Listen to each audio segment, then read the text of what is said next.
And before we go into the details to look at space law in the context of today's security landscape, can you perhaps tell us a bit about the historical and political context underpinning that treaty? Because it was developed back then 50, 60 years ago, when I understand that, space race was the popular narrative during that so-called space age era. Certainly. So I think that when we think about the historical context of the treaty, we really have to kind of think about how the expansion into space affected what was going on in society. So in 1957, Sputnik goes up, and one of the things that we learn from Sputnik is, suddenly the Soviet Union had the ability to launch an item into space, which meant that they essentially had the ability to launch a nuclear weapon into space. So this is the dawn not just of space exploration, but also of intercontinental ballistic missiles.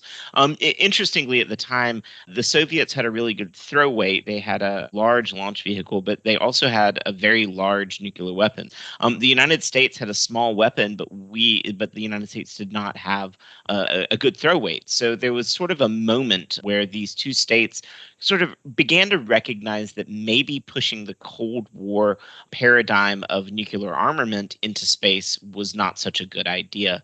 And so from there, in the early 60s, there began to be discussions about legal principles that will govern outer space. And we see a 1963 General Assembly resolution that is a declaration of legal principles.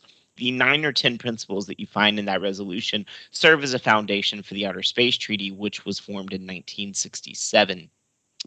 So it was a sort of interesting things about it. It was actually negotiated very quickly, which shows that there was, broad support amongst states, but also amongst these two superpowers.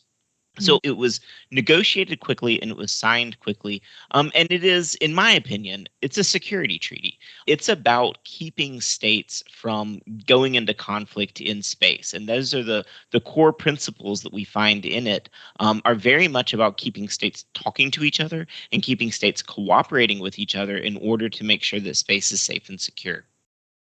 But there needs to be more action at the lower levels, at the risk management level. So, for instance, the National Institute of Standards and Technologies work on creating overlays and plans for using their risk management framework for space. That sort of work is very, very valuable because that's what the operators need. The operators need actionable plans with which they can do their own plan. Right. Yes, I totally agree.